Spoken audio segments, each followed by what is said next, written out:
ஒரு விதத்தில் சொல்ல போனால் 1916 விட 2016 தான் நீதி கட்சிக்கான தேவை மிக கூடுதலாக இருக்கிறது. ஏனென்றால் காவி துண்டுகளும் சில கருப்பு துண்டுகளும் கூட திமுகவை ஒழித்துவிட வேண்டும் என்று நினைக்கிறார். மிக கவனமாக இருக்க வேண்டிய நேரம் இது. ஒன்றை நான் இப்போது உங்களுக்கு எடுத்துச் சொல்ல விரும்புகிறேன். புதிதாக வந்திருக்கிற அந்த 2000 ரூபாய் நோட்டில் இருக்கிற காவி வண்ணம் மட்டும் இல்லை, தேவநாகரி எண்களில், எழுத்துகளில் இல்லை, தேவநாகரி எண்களில் போடப்பட்டிருக்கிற அந்த 2000 ரூபாய் என்கிற அந்த எண்கள் இன்றைக்கு மதுரையிலே உயர் நீதிமன்றத்திலே வழக்காக நடந்து கொண்டிருக்கிறது. அனைத்து நாளேடுகளிலும் 23ஆம் தேதி, முரசொலியில் 26ஆம் தேதி வழக்கு தொடுத்து அந்த கணேசன் அவர்களினுடைய படத்தோடு அந்த செய்தி வந்திருக்கிறது. என்ன செய்தி என்பதை மட்டும் நான் சுருக்கமாக சொல்லுகிறேன். மிக தெளிவாக அந்த நீதியரசர் நாகமுத்து அவர்கள் நேரடியாக நீதிமன்றத்திலேயே கேட்டிருக்கிறார். இது சட்டத்துக்கு புறம்பாக இருக்கிறது. இந்திய அரசமைப்பு சட்டத்தினுடைய 343வது பிரிவினுடைய 3வது உட்பிரிவு என்ன சொல்லுகிறது என்றால், பார்லிமெண்ட் மே பை லா, நீங்கள் கவனமாக குறித்துக் கொள்ளுங்கள், தனியாக சட்டம் இயற்றினாலே ஒழிய முடியாது. Parliament may by law provide for the use of Devanagari numerals.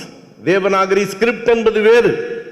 Devanagari எண்ணை பயன்படுத்துவதற்கு தனியாக ஒரு சட்டம் இயற்றி இருந்தாலே ஒழிய அது செல்லாது.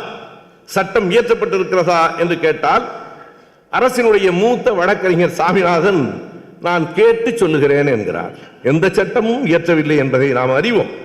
அதற்கு பிறகு நீதிபதி நாகமுத்து அவர்கள் சொல்லி இருக்கிறார், நீங்கள் நாளேடுகளில் படித்திருப்பீர்கள், எனவே இது சட்டத்துக்கு புறம்பாக இருக்கிற காரணத்தால் ஏன் மறுபடியும் வேறு எண்களில் அச்சிட்டு நீங்கள் புழக்கத்திற்கு விடக்கூடாது என்பதற்கு விடை சொல்ல வேண்டும் என்று சொல்லி இருக்கிறார்.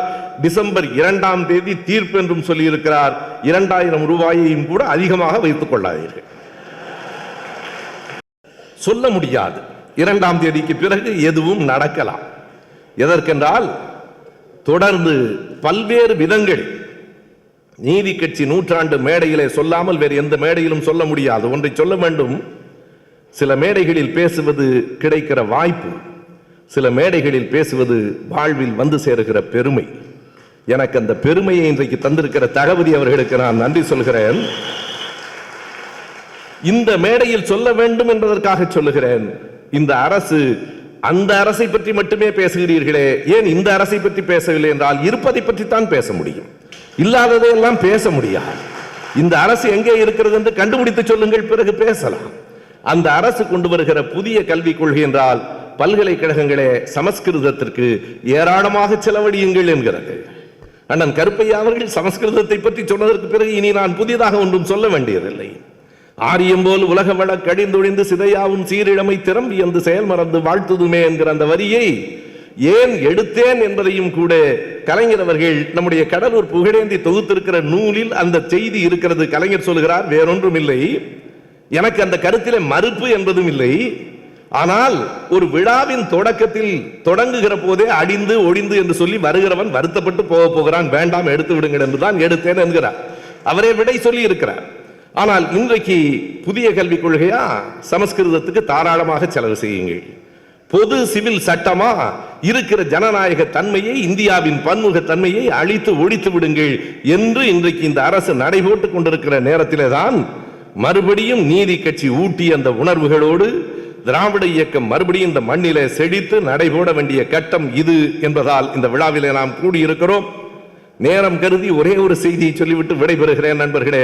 இன்றைக்கு சிலர் அவசரப்படுகிறார்கள், எப்படியாவது திராவிட இயக்கத்தை, இல்லை இல்லை, எப்படியாவது திராவிட முன்னேற்ற கழகத்தை அழித்து விட வேண்டும் என்று சிலர் அவசரப்படுகிறார்கள்.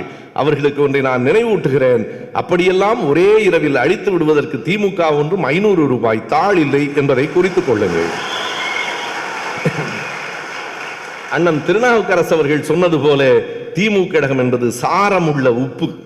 அதை பைபிளிலிருந்து அந்த வரியை அவர் எடுத்து சொல்லுகிறார், இது சாரமுள்ள உப்பு.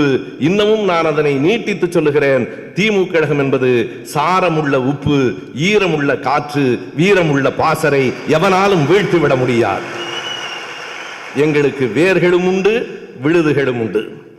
தியாகராயர், நடேசனார், டி.எம். நாயர், பெரியார், அறிஞர் அண்ணா, தலைவர் கலைஞர் என்று எங்களுக்கு வேர்களும் உண்டு. நாளை இந்த இயக்கத்தை கட்டிக்காக்க விழுதாக எங்கள் தளபதியும் உண்டு. யாரும் வீழ்த்தி விட முடியாது. வாய்ப்புக்கு நன்றி. வணக்கம்.